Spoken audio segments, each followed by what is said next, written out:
Dando sequência a essa meditação, né? Hoje em Números 19, vamos ver se a gente chega ao 20, mas nós estamos seguindo em ordem cronológica essa meditação sobre a palavra de Deus. E eu tenho certeza que Deus tem falado com você. Vamos até o final, não desiste não, estamos só no começo. E a gente vai chegar até o final da Bíblia, você vai ver que muita coisa vai acontecer, de bênçãos na sua vida. Vamos pedir a direção? A gente nunca começa a ler a Bíblia sem pedir que Deus fale conosco, né? O autor dela. Meu Deus e Pai, obrigado mais uma vez por ler e meditar na Tua palavra, e eu peço que o Senhor abra os nossos olhos, o nosso entendimento, para que possamos entender a Tua vontade. E eu peço por essa pessoa que me acompanha, meu Deus, para que ela seja sustentada pela Tua palavra. Em o nome de Jesus. Amém. Versículo 1 do capítulo 19. Falou mais o Senhor a Moisés e Arão, dizendo: Este é o estatuto da lei, que o Senhor ordenou, dizendo: Dize aos filhos de Israel que te traga uma novilha ruiva, que não tenha defeito e sobre a qual não tenha sido posto jugo. E a dareis a Eleazar, o sacerdote. Ele a tirará para fora do arraial e degolar-se-á diante dele. O comentário diz assim, do versículo 2, o estatuto. Depois que o pecado contaminou o homem, devido à desobediência dele, graves consequências sobrevieram. Uma delas é a morte, considerada o salário do pecado, como está em Romanos 6:23.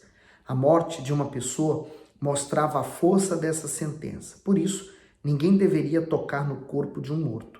Se alguém fizesse isso, se tornava impuro, por isso deveria passar pelo ritual de purificação. Dessa forma, o Senhor apresentou um estatuto que proporcionaria um meio para livrar o homem dessa e das outras impurezas. Tratava-se do ritual da novilha vermelha para expiação e purificação. Essa cerimônia daria à pessoa o privilégio de ter comunhão com Deus. Então, isso já aconteceu nos nossos dias, não o sacrifício, mas o nascimento de uma novilha vermelha, toda vermelha.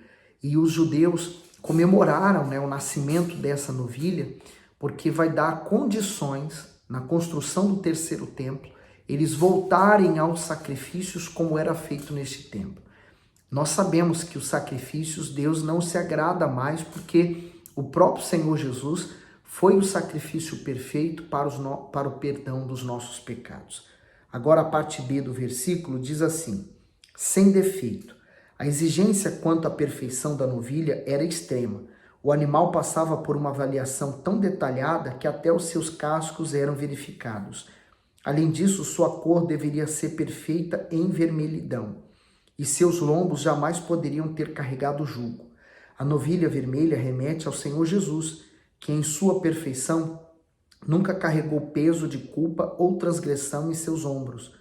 Desde a mais tenra idade até o seu último suspiro na terra, viveu para obedecer ao Pai, porque quanto à cor vermelha, ela também esteve em seu sacrifício, pois seu sangue cobriu todo o corpo, desde o alto da cabeça cravada pela coroa de espinho aos seus pés transpassados pelos pregos. Sua pele não se via, senão o sangue que corria das suas feridas. Então, é o sangue do Cordeiro que nos libertou, que nos faz vencer, que nos traz a salvação. O comentário do 3, O ritual da novilha vermelha só podia ser feito fora do arraial. Depois da construção do templo, passou a ser realizada no Monte das Oliveiras.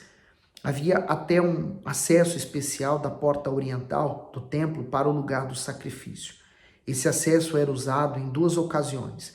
Nessa cerimônia de purificação no dia da expiação, com a ida do bode expiatório ao deserto, o ritual da novilha vermelha tem muita semelhança com o sacrifício do Senhor Jesus. Isto é, a sua agonia também começou no Monte das Oliveiras, e a sua morte e o seu sepultamento ocorreram fora da cidade. Hebreus 13:12 diz o seguinte: E por isso também Jesus, para sacrificar o povo pelo seu próprio sangue, padeceu fora da porta. Além disso, Assim como a novilha era abatida aos olhos do sacerdote Eleazar, e este molhava as mãos no sangue dela, o Senhor Jesus foi sacrificado sobre a responsabilidade e a supervisão de Caifás, o sumo sacerdote. Então, veja como é importante, né? Aquilo que Deus havia orientado para ser feito, para que houvesse comunhão entre o ser humano e Deus. Uma das coisas que a gente jamais pode perder na vida é a comunhão que nós temos que ter com Deus. Às vezes você tem comunhão com um amigo, mas esse amigo viaja ou acontece alguma coisa, ele vai para longe, você vai perdendo a comunhão com ele, né? Você vai perdendo o contato com ele. O contato com Deus pode acontecer a mesma coisa. Você perder esse contato, essa comunhão com Deus. Então, trabalhe nisso. Trabalhe em você não perder essa comunhão, mantendo ela orando todos os dias, vigiando, guardando o seu coração, amando o Senhor Jesus acima de tudo. O 4. E Eleazar, o sacerdote, tomará do seu sangue com o seu dedo e dele aspergirá para a frente da tenda da congregação 7 vezes. Então queimará a novilha perante os seus olhos, e o seu couro e a sua carne e o seu sangue com o seu esterco se queimará. E o sacerdote tomará pau de cedro, e ísopo, e carmesim, e os lançará no meio do fogo que queima a novilha. Então o sacerdote lavará suas vestes e banhará sua carne na água, e depois entrará no arraial, e o sacerdote será imundo até a tarde.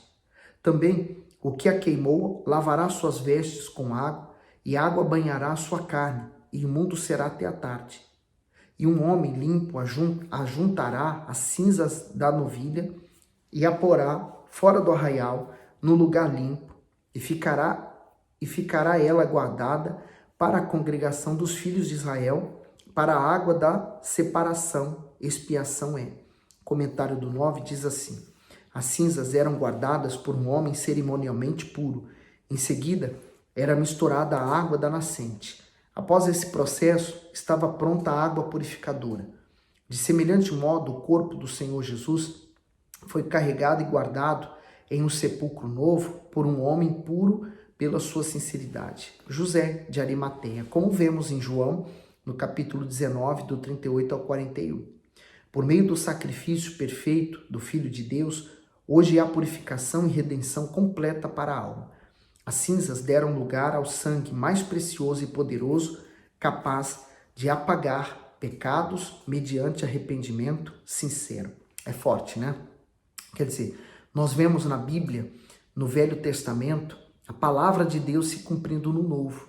O que acontecia no Velho, através dos rituais com animais, hoje nós vemos no Novo Testamento se cumprindo em Jesus e então resolvendo toda essa questão do pecado. Agora, seguindo para o 10. E o que apanhou a cinza da novilha, lavará suas vestes e será imundo até a tarde. Isso será por estatuto perpétuo aos filhos de Israel e ao estrangeiro que peregrina no meio deles. Aquele que tocar em algum morto cadáver de algum homem, imundo será 7 dias. Ao 3º dia se purificará com aquela água, e ao 7º dia será limpo. Mas, se ao 3º dia se não purificar, não será limpo ao 7º dia. Todo aquele que tocar em algum morto cadáver de algum homem, e não se purificar, contamina o tabernáculo do Senhor. E aquela pessoa será extirpada de Israel, porque a água da separação não foi aspergida sobre ele. Imundo será, e está nele ainda a sua imundície. E aqui eu vejo a importância de nós nos mantermos longe, afastado daquelas pessoas que se contaminaram na sua fé e hoje se encontram contaminadas e às vezes até usa a própria internet, né, os seus meios de comunicação para querer contaminar os outros, passando maus olhos, passando fake news, né? Vamos nos libertar desse povo. Vamos nos guardar. A palavra de Deus está à disposição de todos. Se você quer informação, melhor informação está aí na palavra de Deus. No 14. Esta é a lei, quando morrer algum homem em alguma tenda. Todo aquele que entrar naquela tenda e todo aquele que nela estiver será imundo 7 dias. Também todo vaso aberto sobre o qual não houver pano atado será imundo. E todo aquele que sobre a face do campo tocar em alguém que for morto pela espada, ou em outro morto, ou nos ossos de algum homem, ou numa sepultura, será imundo 7 dias. Para um imundo, pois, tomarão da cinza da queima da expiação, e sobre ela colocarão água corrente num vaso. E o homem limpo tomará ísopo, e molhará naquela água, e aspergirá sobre aquela tenda, e sobre todos os móveis, e sobre as pessoas que ali estiverem. Também sobre aquele que tocar os ossos, ou em alguém que foi morto, ou que faleceu, ou numa sepultura. E o limpo ao 3º e 7º dia aspergirá sobre o imundo, e ao 7º dia o purificará, e lavará suas vestes, e se banhará na água, e à tarde será limpo. Porém, o homem que for imundo, e se não purificar, a tal alma do meio da congregação será extirpada, porquanto contaminou o santuário do Senhor, água de separação sobre ele não foi aspergida. Imundo é.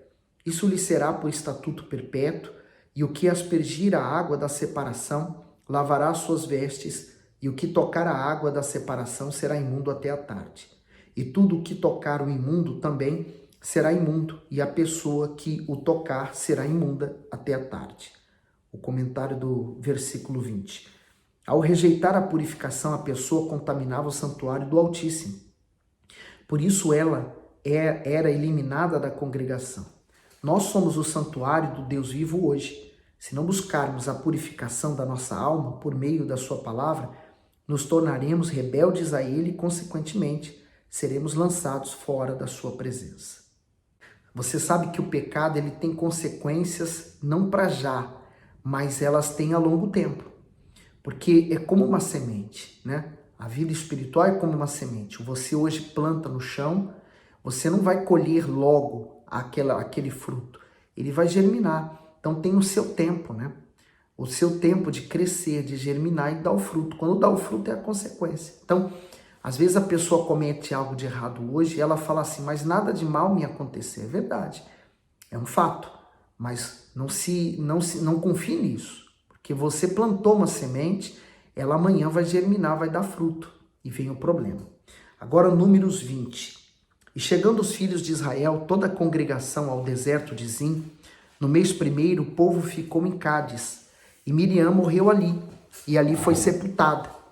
E não havia água para a congregação. Então se reuniram contra Moisés e contra Arão. De novo, né? Olha só, a palavra aqui diz muito bem, contra. Eles não foram apenas sugerir, falar, orar, pedir. Não, eles foram contra. Olha o 3. E o povo contendeu com Moisés, dizendo, quem dera tivéssemos perecido quando pereceram nossos irmãos perante o Senhor. Então, mais uma vez, eles estão duvidando de Deus. Olha só a consequência, né? Já tinham visto tantos sinais. Deus nunca falhou com eles, mas no primeiro problema, no segundo problema, é sempre a mesma coisa. No 4. E por que trouxeste a congregação do Senhor a este deserto para que morramos aqui, nós e nossos animais? Você tem que entender uma coisa também. Quando eles reclamavam, eles não estavam reclamando com Moisés. Eles estavam vendo Moisés, falando com Moisés, mas espiritualmente é como se eles estivessem reclamando de Deus. No 5. E por que nos fizeste subir do Egito para nos trazer este lugar mau? Lugar onde não há semente, nem de figos, nem de vides, nem de romãs, nem tem água para beber. Então Moisés e Arão se foram de diante do povo à porta da tenda da congregação e se lançaram sobre os seus rostos, e a glória do Senhor lhes apareceu. O comentário do 1 ao 6 diz assim: Cádiz, os filhos de Israel, não estavam neste lugar por acaso. Eles regressaram ao ponto de onde partiram para observar a terra. Portanto, estavam sofrendo as consequências da incredulidade quando ouviram o relatório dos 10 espias. Lembra do capítulo 13? Eles provavam com as murmurações que seu comportamento não havia mudado, mesmo com as correções divinas ao longo do tempo. O retrocesso e a estagnação são resultados da descrença. Quem não pratica a fé se perde com reclamações e não consegue seguir avante para realizar seus projetos. A murmuração, ela tem a tendência de nos amarrar por completo, não deixar que a nossa vida venha avançar. E isso em todos os aspectos da nossa vida. Por isso que você tem que estar concentrado com a sua mente tomada pela palavra de Deus. Ela é uma certeza, ela é uma confiança. A palavra de Deus é uma força, ela é luz.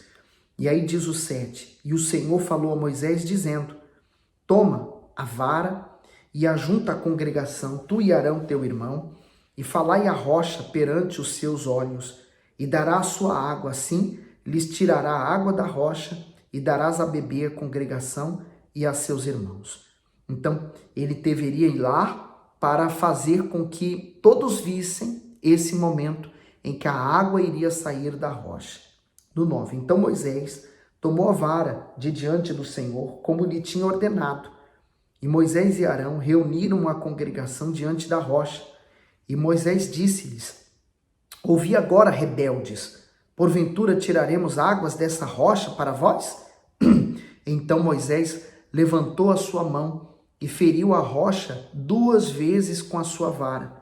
E saiu muita água, e bebeu a congregação seus animais.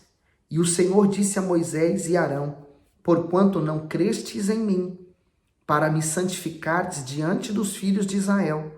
Por isso não introduzirei essa congregação na terra que lhes tenho dado. O comentário daqui diz assim, ó, todos estavam sedentos, e não havia água para o consumo. Assim o povo murmurou e se uniu novamente contra Moisés, que rogou a Deus por uma solução. O Senhor lhe ordenou que falasse à rocha, para que dela saísse a água que saciaria a sede de todos. Em vez disso, o líder dos hebreus explodiu em ira e bateu na rocha 2 vezes ao invés de falar a ela. Moisés perdeu a paciência com eles e o controle de si mesmo, falhando em sua maior virtude, a mansidão. Por tantos anos, aquele servo conduziu cerca de 3 milhões de pessoas que o culpavam por qualquer dificuldade sucessivamente. Além disso, ele sofria em silêncio a morte da irmã, que havia acabado de acontecer. Apesar de enfrentar essas dificuldades, não teve o seu pecado tolerado pelo Senhor. Ele reprovou as palavras e os atos de Moisés e o impediu de entrar na terra prometida. Por isso que eu digo a você que toda ação tem uma reação. E é esse o cuidado que nós temos que ter com respeito a tudo que a gente faz, fala, pensa. Quer dizer, Moisés, ele estava num momento de ira, de raiva, né? E esse sentimento controlou ele e dominou ele de tal ponto que impediu ele de entrar na terra prometida também.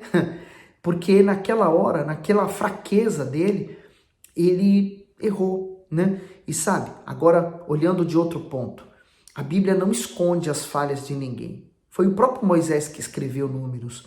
Ele não ocultou o erro dele. Ele mostrou que ele falhou.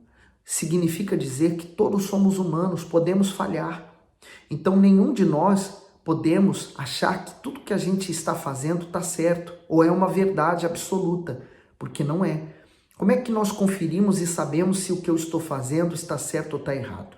Quando nós meditamos na palavra de Deus, ela vai nos mostrar isso. Nós vamos ver como no espelho, né? Nós vamos ver as nossas atitudes como no espelho.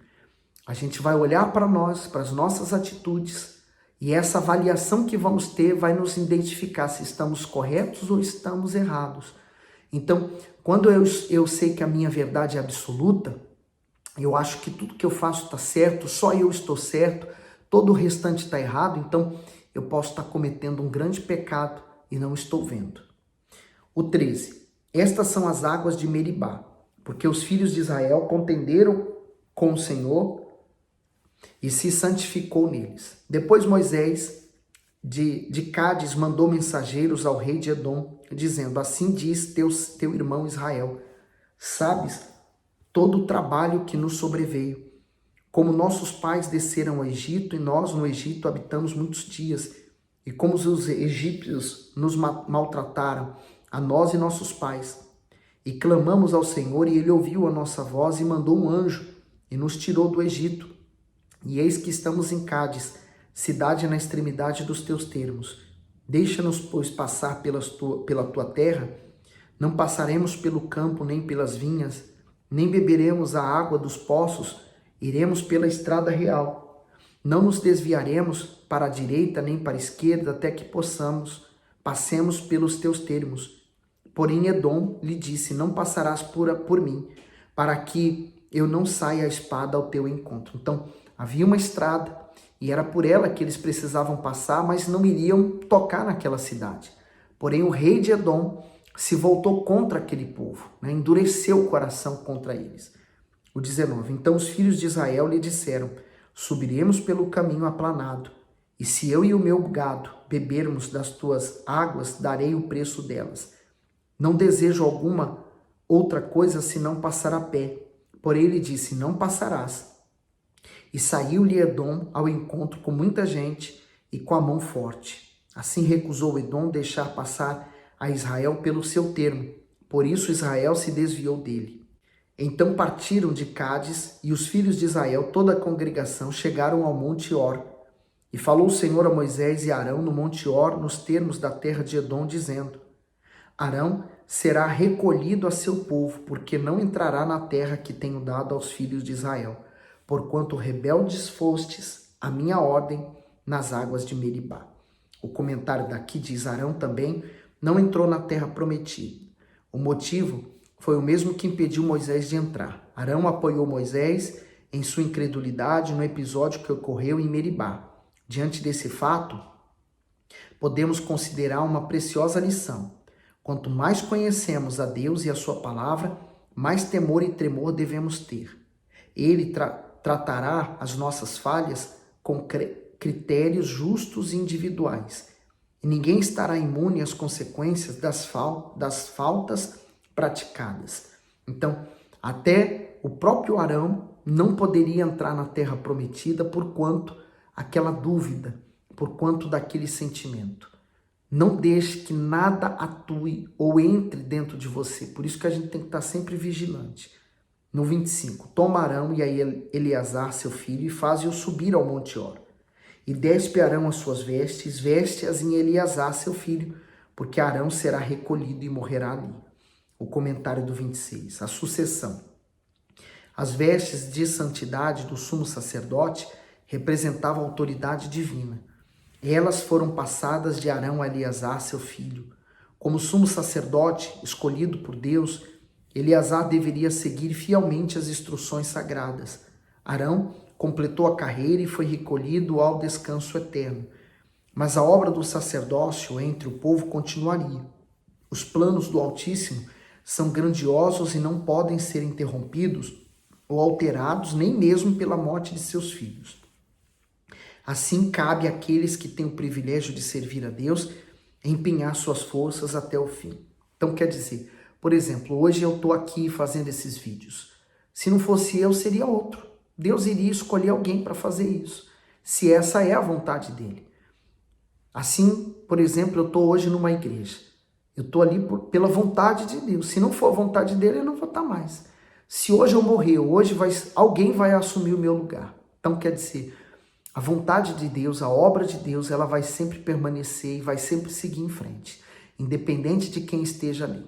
É como o próprio Bispo Macedo. Ele está ali, é servo de Deus. Hoje nós olhamos para ele como servo de Deus que nos dirige, que nos conduz também através e à luz da palavra de Deus. Mas ele morrendo, outro vai assumir o seu lugar e vai permanecer seguindo, fazendo o mesmo trabalho que ele faz. Porque essa obra não é dele, não é de ninguém, essa obra é do Espírito Santo. 27.